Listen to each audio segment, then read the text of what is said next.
What's up, you guys? Welcome back to my channel. If you're new here, hello, I'm Melissa.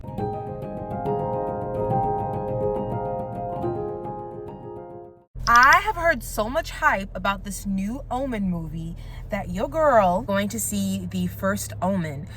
I am compelled to go and watch this because I've heard so much hype about this. The reviews that I've seen, people are shocked, surprised, pleasantly surprised of how good this is. And I'm actually kind of concerned that it may be now overhyped for me and I won't have that kind of reaction because of the hype. But I'm hoping that that is not the case. Hopefully, I still find it to be a good movie. I am always down to watch a good horror movie. Once I hear there's a good horror movie out, I am instantly piqued. I will watch a horror movie, even like a B-C horror movie, before deciding to watch a comedy movie. That's just the kind of girl that I am. What does that say about me? I don't know. But you guys are going to come with me. I'm going to come back in a few minutes, and then I'm going to tell you what I think of the first Omen.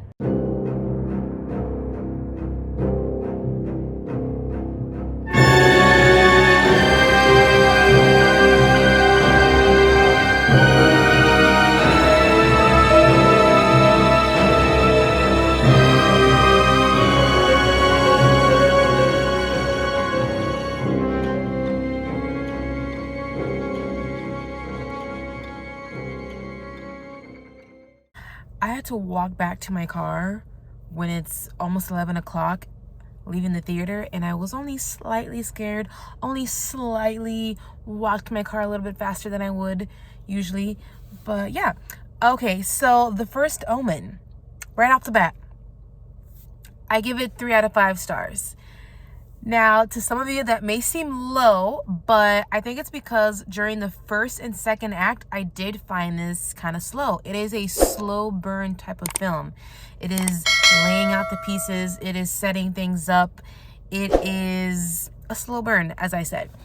Things really kind of pick up for me when the third act starts, when shit starts getting real, when Margaret, played by Nell Tree Free, I believe I got her name right, when she realizes some shit is going down up in this church and I am trying to dip.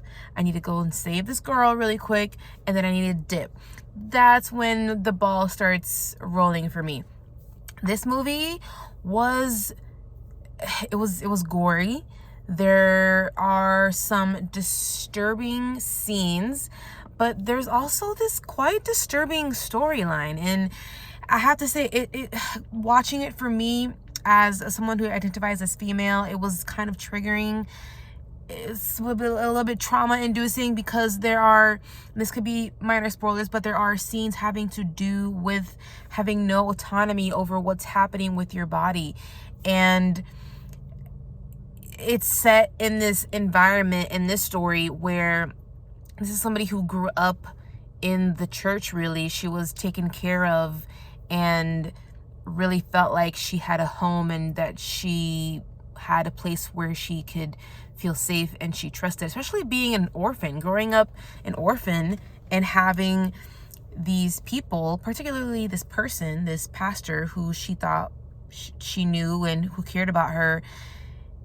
And that entire thing just kind of like blows up. It blows up her life. And it felt like an ultimate betrayal. And just these horrible things are happening. And she just ends up being at such a vulnerable state. And I just, like, when I was watching that part of the movie, I just kept thinking about that. Like, this institution is supposed to be a place where you can go and feel safe and you trust these people. And then they're doing horrible things to you. Like, and it's not just the physical things that are happening to you, but also just that complete shatter of the safety and trust. It was abusive. It's physical abuse. It is mental abuse. This movie really kind of explores those themes. I am glad that I did end up seeing this in a theater because of the first and second act being kind of slow.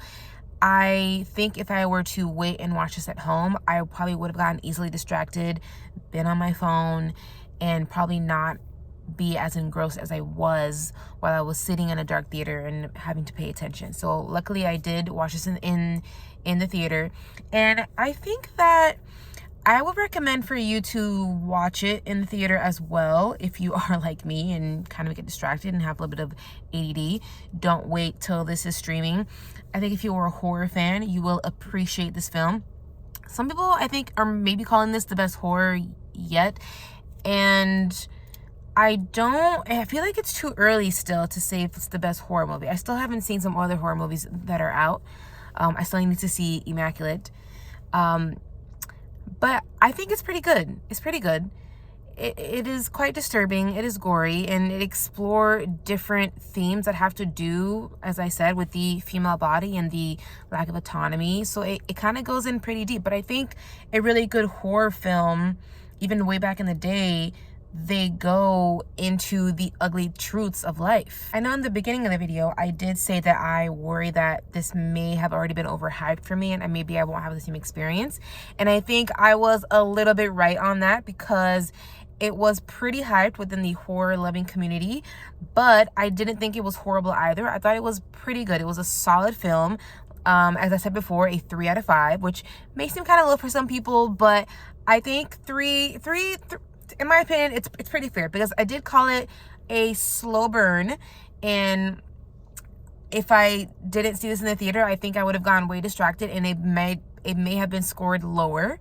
So be happy about that. And I think the performances are really good, and I think it also provides some really disturbing and gory scenes, as a good horror movie does. I will also take some points off though for jump scares. I think there's a lot of conversations about jump scares nowadays. I'm not saying they're completely bad. I think you want jump scares, if they're going to be in there, you want them to feel earned. And sometimes they can feel like they're just in there for shock value to make you jump out of your seat and scare you. And I think this one kind of falls a little bit more in the B category, where there are certain hallucinations or images that happen just to kind of scare you, and they didn't quite feel earned, you know. And I think that is something I'm always on the lookout, and that sticks out to me like a sore thumb when I'm watching a horror movie. And I think that's a wrap. Those are all my thoughts on the first Omen. I do have some more upcoming out of the theater reactions coming up. I have Civil War coming up, and then I have Abigail, which I'm so excited to watch, because vampire ballerina child who's killing everybody, sign me up. I'll catch you guys in the next video, and remember to subscribe and like it, because that really helps me out, and hit that bell so that you're notified for every video that I upload. Bye bye.